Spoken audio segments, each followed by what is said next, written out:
Hello everybody, welcome to another junk journal process video.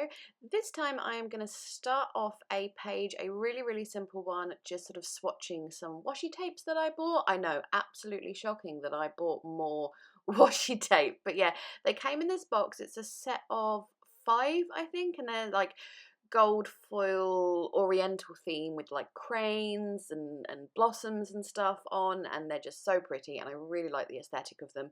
So I thought I'd just, swatch an entire page, do an entire background just using those. And then as I pulled them out of the little box that they came in, I noticed that the wrapping on the inside of the box, I can't think of the proper word for that, was actually really pretty as well. And I was kind of looking at it like, I think I can make a pocket out of this. So I set that aside to do so in a bit after I've got the washi all swatched. That really wide one there with the cranes or storks. I'm going to say cranes because that's usually more of an oriental bird, I think. Anyways, yes, just that one is my favourite.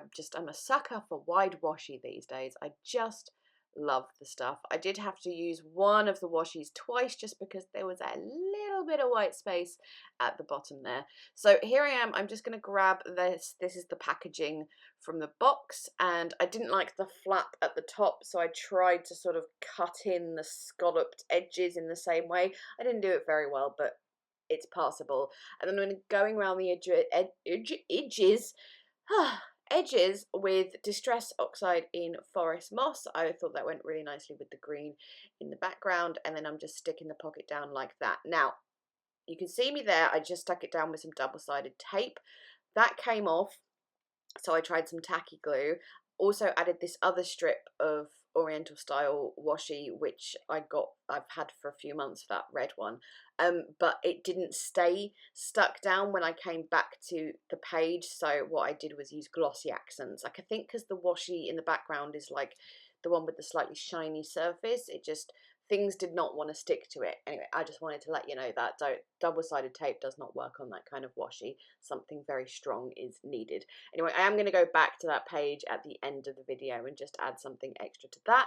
But I just wanted to, here I had these really pretty napkins that I stole when we were at a family lunch recently, and these are on the table, and anyone who didn't use their napkins, the napkins got stolen and put in my bag for this purpose. So I'm just sort of, I'm not doing anything with these pages on this day, or I haven't done anything with them yet actually, but I'm just putting the napkins, sort of decoupaging them in the background of some pages, just because sometimes I get these things to use for my junk journal and then I completely forget about them. So I wanted to use them while I remembered. So I'm just using normal Pritt stick to put those on. With napkins, if you're not used to using them, they have 2 layers behind the pattern layer. So you need to make sure you take off those 2 layers. So many people I see just take off 1 layer and I'm going, oh no, it's going to come off because you haven't stuck down the pattern layer. So, and the second layer can be quite hard to pick up and find. So anyways, I just got that done, so there's like a couple of pages like started for me as well. So this next couple of pages that I'm going to work on, this is me being a big kid, because when it comes to Star Wars, I am a 10-year-old boy at heart.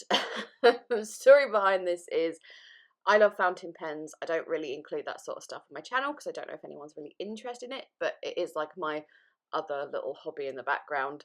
And I bought myself a Schaefer Star Wars fountain pen in the Darth Vader pattern because Darth Vader is my favourite, and I kept the packaging for that. And I also have, UK people will probably know at the moment, at Sainsbury's, if you spend, for every £10 you spend, you get a pack of Disney cards, which are either Star Wars, Marvel, or general Disney, and one of the packs had Darth Vader in, so I kept it because, again, I'm a big kid. So by the way, if anyone in the UK is collecting those cards, I have loads and loads which I'm not going to use because I'm only keeping the Star Wars ones. So if anyone's collecting them for their kids or whatever, let me know and I can pop all my spares in the post to you. UK only though, please, because postage costs.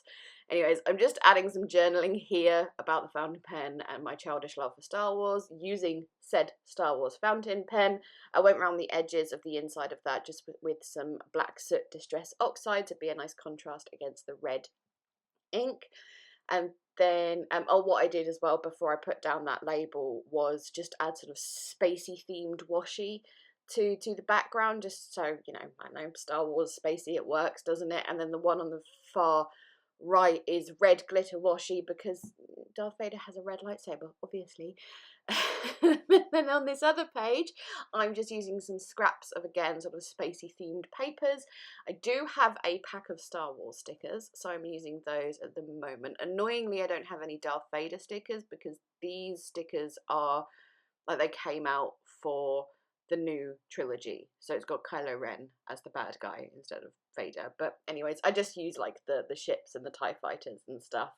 And then I'm using a little scrap of Clairefontaine paper, which is really good fountain pen friendly paper, and I'm going to write my favourite Darth Vader quote on that, again with my Darth Vader fountain pen. Honestly, I'm such a child, but anyway, it makes me happy. The quote is, "I am altering the deal, pray I do not alter it any further," which is from Empire. And so many of you are watching this like, I don't care about Star Wars, Grace, and I do apologise. Anyways, I'm using this really beautiful red ink, and I'm just trying to show you the shimmer and sheen on that. It's the, if you're interested in ink, it's the J.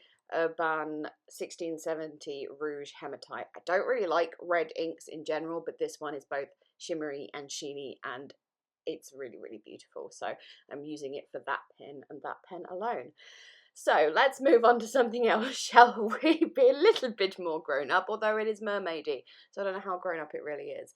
But anyways, the story behind this spread is a few weeks ago, I was at an event, a Planner Crafty event that I also helped to organise. It was the Southeast Planner Meet, which, yeah, I wasn't the main organiser, I was the helpy organiser, and I was mostly in the background. I did a lot of designs and stuff for it, and like the graphics and stuff. You see a lot of those graphics in the nautical stickers that I recently brought out in my shop. You can see that little seagull there with my name on. Everyone got one of those as like their, what's the name, like place markers, place tags. What's the proper word? I'm totally blanking there, but you know what it means. Everyone got one of those, and I just wanted to do a little spread about it. And that little envelope folder thing I was just putting down there on the left, that was really kindly two people at the event gave Josie and I, the two organisers, little gift bags as like thank yous for organising, which was really, really sweet of them. And this one, which was from the lovely Melanie, had lots of like handmade bits and bobs in it, and this thing, and because it had like the name of the event and her name and something on, I thought it would be great to include in the junk journal spread. And that little card I put down says, "Hello, my name is Grace." That was, everyone had like a little lanyard name tag that looked like that, so obviously I kept mine for that purpose. And then here I'm using this little paper, I'm going to say scrap of paper. It was a full paper, but it wasn't going to fit in the pocket at its full size, so I cut it down a bit. The paper is by Snail Mail by Jodie on Etsy. I will try and link it for you. I'm just adding some of my own nautical stickers to that, and then stamping the date, and I'm going to add some journaling just about the event, about where the bits came from that I'm using in this spread and stuff. And I'm just gonna, I think I did quite a lot of journaling about this, but there was a lot to say. We did spend like from January to August organising this thing, so it was quite a lot of work, but it was a really, really lovely day. And a shout out and hello if anyone watching was at that event. I did a little workshop at the event as well, just like on mixed media basics and stuff, but I'm annoyed with myself, I didn't take any pictures, but I do have some samples that I did for the workshop, so I might include those in some future spreads. The washi and the paper and some of the stickers, basically the stickers that aren't my design ones, these were all, everyone who attended the workshop got like a little bag with like some papers and stickers and washi and stuff to use, and I had a few left over at the end of the day, so I'm just using some of those bits to decorate the inside of this envelope. This little bag of die cuts, this was also in that gift bag from Melanie, and I'm just including a few bits from that, so adding a few more mermaids. And then there was like this mermaid tail banner in that thing as well, and I want that die because that is so cute, so I had to add that as well. And then I'm gonna just add a little cluster of stickers. The blue life ring is not mine, but the lighthouse and the shell are mine as well, so I will link my nautical stickers if you are interested. And then I'm going to finish off here by going back to that washi spread that I started with. That little scrap of paper you can see is my washi count. So a good year or more ago, I did a Q&A, and my darling best friend asked me in that Q&A how many washi tapes did I own. So I counted, which took a long time, and then since then I've been keeping a running total just out of interest, and my running total little scrap of paper is full, so I had to start a new one, and I thought I'd keep the previous one and use it on this washi background just to, yeah, track my washi count. And I'm going to add a little bit of journaling here about how much washi I have and how I'm currently on this day at 896, and it is my goal to get to 1,000. I think by the time I got to about 700, I was like, right, I'm gonna have to get to 1,000 now. Nice round number, and I know that just sounds ridiculous, but I am a ridiculous person. On the back, I added another new washi that I got recently, and what I'm gonna do is, as I get more and more, because I do have a load that I've ordered that are on their way, I'm just gonna add new ones on the back page that I did on there just for funsies, just to fill it up. And that is these couple of spreads done. So thank you so much as always for watching. I will add any relevant links that I can find to things that I have used, things that I have mentioned and whatnot in the description box below. Please leave me a thumbs up if you enjoyed this video. Please chat to me down in the comments, and I am gonna go. Thanks again. Bye bye.